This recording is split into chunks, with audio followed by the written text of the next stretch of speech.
नमस्कार मित्रांनो, आज आपण मेन्सुरेशन या टॉपिकवर एक क्वेश्चन सॉल्व करणार आहोत. So the question is some plastic balls of radius 1 cm were melted and cast into a tube. The thickness, length and outer radius of the tube were 2 cm, 90 cm and 30 cm respectively. How many balls were melted to make the tube. तर 1 cm radius असणारे काही plastic balls आपल्याजवळ आहे. त्यांना आपण melt केलं आणि त्यापासून एक ट्यूब तयार केली. तर त्या ट्यूबची थिकनेस आपल्याला दिलेली आहे 2 cm, लेंथ दिलेली आहे 90 cm आणि आउटर रेडियस दिलेली आहे 30 cm. आपल्याला फाइंड आउट काय करायचं आहे, तर नंबर ऑफ बॉल्स आपल्याला फाइंड आउट करायचं आहे की किती नंबर ऑफ बॉल्स आपल्याला लागले ज्यापासून आपण ट्यूब तयार केली. सोल्युशन इज, तर आपल्याला गिवन काय आहे ते आपण बघूया. फॉर द सिलेंड्रिकल ट्यूब आपल्याला हाईट गिवन आहे 90 cm, आउटर रेडियस आपल्याला दिलेले आहे that is capital R is equal to 30 cm, thickness given आहे that is 2 cm. For the plastic spherical ball आपल्याला रेडियस दिलेली आहे 1 cm आणि आपल्याला फाइंड आउट काय करायचं आहे की नंबर ऑफ बॉल्स मेल्टेड. तर ती सिलेंड्रिकल ट्यूब बनवण्यासाठी आपल्याला किती नंबर ऑफ बॉल्स मेल्ट करावे लागले ते आपल्याला फाइंड आउट करायचं आहे. So inner radius of tube that is small r is equal to outer radius minus thickness of tube. तर आपल्याला इनर रेडियस जर फाइंड आउट करायची असेल तर आपल्याला काय करावं लागेल, आउटर रेडियसमधून थिकनेस ऑफ ट्यूब मायनस करावं लागेल. आपल्याला आउटर रेडियस दिलेली आहे 30 cm आणि थिकनेस दिलेली आहे 2 cm. तर आपण काय करणार, 30 - 2 दॅट इज 28 cm आपल्याला काय मिळाली, तर inner radius of tube. Volume of plastic required for the tube जर आपल्याला फाइंड आउट करायचं असेल तर आपल्याला काय करावं लागेल, outer volume of tube minus inner volume of hollow tube जर आपण केलं तर आपल्याला काय मिळणार, volume of plastic required for the tube.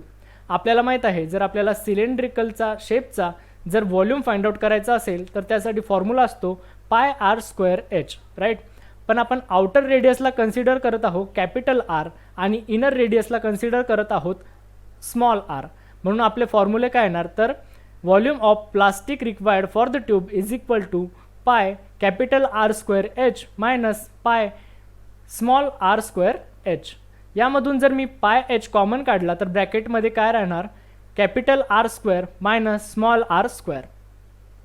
आपल्याला माहीत आहे आपल्याला हाईट गिवन आहे दॅट इज 90 cm आणि कॅपिटल R आपल्याला दिलेला होता 30 cm आणि आपण स्मॉल r फाइंड आउट केला दॅट इज 28 cm.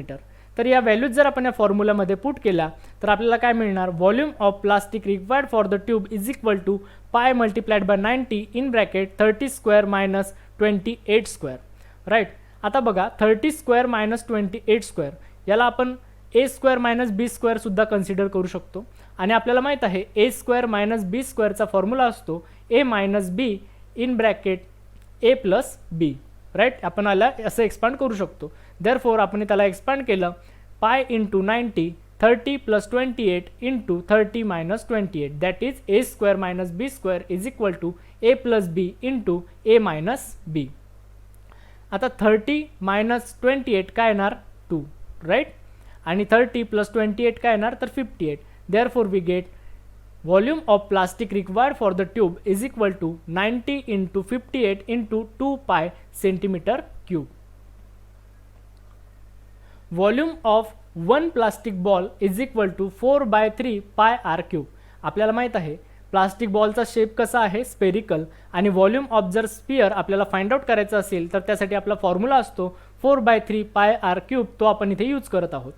तर आपल्याला रेडियस माहीत आहे दॅट इज 1 cm. आपण ती पुट केली तर आपल्याला काय मिळणार, volume of 1 plastic ball is equal to 4/3 pi 1 cube. 1 चा cube is 1. Therefore we get 4/3 pi centimetre cube. Number of balls to be melted is equal to volume of plastic required for the tube upon volume of 1 plastic ball. आपल्याला जर number of balls to be melted find out करायचं असेल तर आपल्याला काय करावं लागेल, तर volume of plastic required for the tube divided by जर आपण व्हॉल्यूम ऑफ 1 प्लास्टिक बॉल केलं तर आपल्याला किती बॉल मेल्ट करावे लागले तर त्याचे नंबर मिळतील. Therefore n is equal to 90 into 58 into 2 pi upon 4 by 3 pi. Right. आता इथे आपण volume of plastic required for the tube जो फाइंड आउट केला होता तो पुट केला आणि volume of one plastic ball put केला. Therefore we get n is equal to 90 into 58 into 2 pi upon 4 by 3 pi. आता हा पाय या पाय सोबत कॅन्सल आउट होणार आणि 4/3 मध्ये जो 3 हा डिनॉमिनेटरमध्ये आहे तो न्यूमरेटरमध्ये जाणार, म्हणजेच 90 into 58 into 2 into 3 होणार. Right. Therefore we get n is equal to 90 into 58 into 2 into 3 upon 4. आता 2/4 is 1/2. Therefore we get n is equal to 90 into 58 into 3 upon 2. 90 upon 2 जर आपण केलं तर काय येणार 45, म्हणून इथे काय आलं 45. Therefore n is equal to 45 into 58 into 3. आणि याला जर आपण सॉल्व केलं तर आपल्याला काय मिळणार n is equal to 7830. Therefore 7830 plastic balls were melted to make a tube. म्हणून ट्यूब बनवण्यासाठी आपल्याला किती प्लास्टिक बॉल मेल्ट करावे लागले तर आपल्याला 7830 प्लास्टिक बॉल्स मेल्ट करावे लागले. Thanks for watching the video. Thank you.